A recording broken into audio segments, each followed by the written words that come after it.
acompaña aquí en 6 AM en el Canal 1 el señor director del Servicio Informativo, máxima autoridad periodística de esta casa informativa, don Alfonso Ospina, con una noticia que lo tiene dichoso. ¿Qué le pasó, Alfonso? Yo no sé, Gustavo, ¿usted qué cosas le dan miedo en el mundo?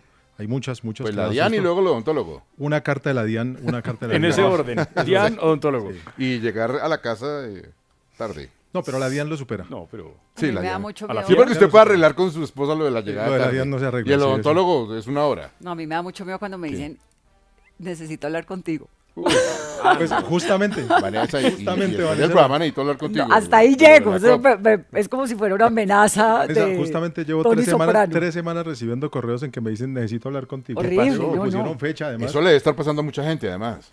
Correos de la DIAN en que me dicen que estoy y es un caso personal, claro lo digo, estoy en mora con el pago del impuesto de renta de este año, que se empezó, recordemos, a pagar en el mes de agosto. Que por eso me anuncian, me han ido escalando, por supuesto, los anuncios, me anuncian visitas y denuncias. Recuerden que ya la evasión de impuestos es denuncia penal. El asunto es que, por supuesto, hablé con la DIAN. Bueno, hay que decir que yo pagué la renta en el momento en que correspondía. Sí.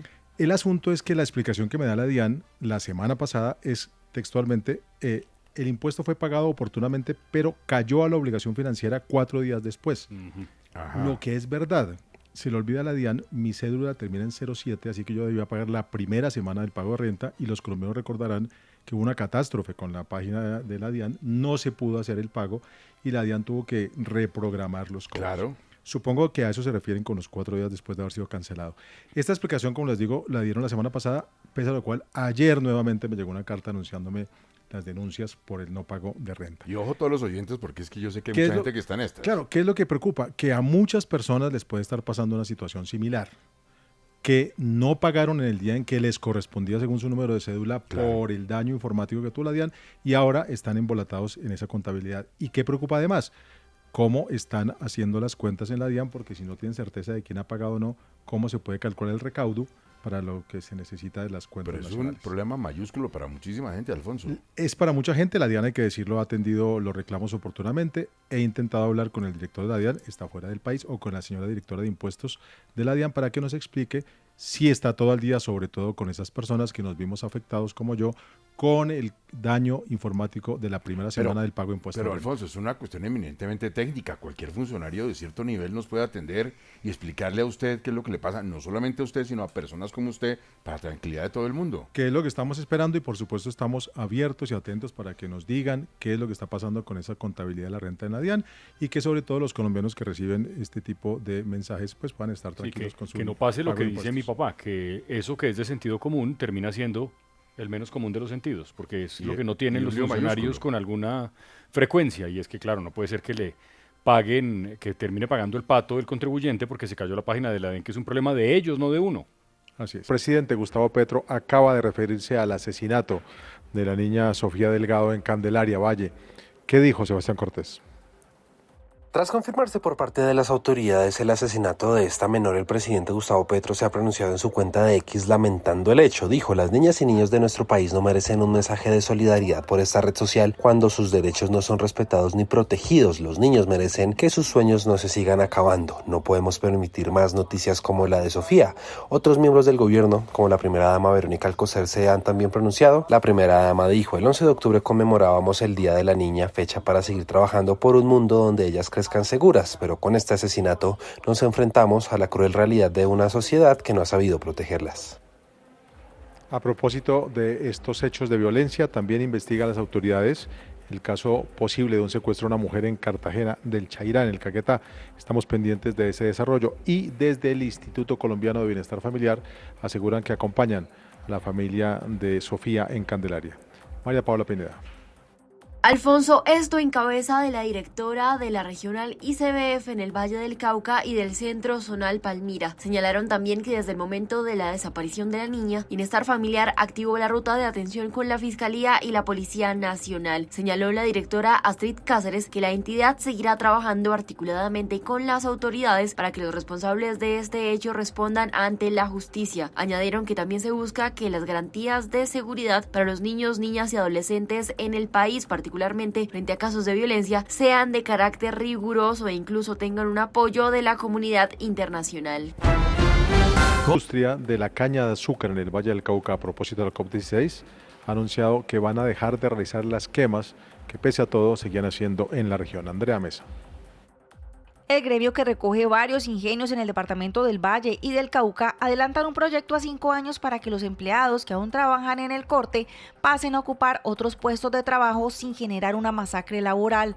Recordemos que la quema de caña se hace para el corte manual y alrededor de 4.000 familias dependen de esta labor que se hace fuera de centros poblados. Claudia Calero, presidente de Azucaña. A través de una transición laboral sostenible. Esto se va a finiquitar en todo el territorio nacional. Tengo que decirles que hoy ya el 80% del área no tiene quemas programadas. Existe todavía un 20% por finalizar. El proyecto se adelanta de la mano de trabajadores para garantizar que sus condiciones laborales y salariales se mantendrán a pesar de los cambios. Gracias, Andrea. Y hay más noticias ambientales en el país. La Asamblea de Boyacá va a realizar hoy en Sogamoso una audiencia pública sobre el que es el espejo de agua más alto del país, el lago de Tota. Nos informa Narda Guarín. Uno de esos problemas tiene que ver con el plan de manejo ambiental que adelanta la Corporación Autónoma Regional de Boyacá. Esta es la denuncia que hace Diego Pedraza de la Fundación Tota Sostenible. Supremamente preocupados por los alcances del plan de manejo ambiental que está haciendo Corpo Boyacá. Sí es cierto que el lago de Tota es un centro estratégico en el tema ambiental, pero si se trata de correr a la población, yo creo que eso no lo van a lograr porque la población no va a aceptar que haya ese atropello. Además de los diputados, también estarán organismos de control, los alcaldes y las comunidades para hablar de la protección y la ordenación del lago de Tota. Y hay malas noticias en el conflicto en el Oriente Medio. Hamas asegura que no va a liberar a los secuestrados hasta que termine la guerra con Israel. Eddie Mosquera. A lo largo de la mañana, Hamas ha publicado una serie de mensajes cortos. Primero indicaron que hasta que no acabe la agresión en Gaza por parte de Israel y los palestinos no sean excarcelados, no van a liberar a ningún secuestrado. Luego reconocieron que su líder, Yahya Sinwar, murió en un ataque israelí, pero reiteraron que esa agresión no corta el funcionamiento del grupo, sino que los hace más relevantes, más importantes y de paso les da más fuerza y más apoyo. Lo clave en ambos mensajes es que fueron presentados por Khalil al-Haya, quien es un alto responsable de Hamas, pero que está radicado en Qatar y que genera dudas si él será el próximo líder del grupo islamista. Eso es lo que hay que saber aquí, en 6 AM de Caracol Radio. Seguimos indignados y muy adoloridos, Vanessa, con lo que pasó con Sofía. No, es que realmente es una historia muy dolorosa, Gustavo, que pone al descubierto la crueldad de nuestra sociedad y la incapacidad de la justicia para condenar a este tipo de personas. Ahí vale la pena recordar que el hombre, el asesino de Sofía aparece en unas bolsas, el cuerpo desmembrado, presuntamente con casos de episodios de abuso sexual, enterrada en un cañaduzal en Candelaria. Es decir, todo es horroroso. Ella se desaparece el 29 de septiembre, la busca el papá, la mamá. Lo que pasó fue que estuvo en una tienda de un vecino y el vecino pues termina raptándola, violándola, desapareciéndola, todo esto. Pero el tipo, y aquí hay un dato súper sórdido que lo quiero recordar, tiene una hija que se llama Sofía, pero además en el 2018, Espinosa, corríjame el año porque Sí. creo que es 2018. Sí, 2018. En el 2018 tuvo un episodio similar y es también un caso de abuso, estaba judicializado, pero esa información precluyó, ese caso precluyó y el tipo pues siguió libre. Entonces, uno dice, ahora que volvieron a poner sobre la mesa el debate de la cadena perpetua para violadores, lo que se necesita, Colombia tiene las herramientas suficientes, lo que se necesita es que la justicia opere como tiene que operar. Para quienes están viendo el Canal 1, están viendo las imágenes de lo que ocurrió en Candelaria, los vecinos enfurecidos entraron a la casa, incendiaron la casa donde vivía el tipo con su novia, un tipo de 32 años, y esta cifra que es demoledora, en Colombia más de un niño al día es asesinado. En lo que va de este año, que se está acabando, estamos en octubre, van 375 casos de niños o niñas asesinadas en nuestro país en condiciones similares a las de Sofía. Y una otra coincidencia trágica en todo este asunto del abuso de menores, Fraile.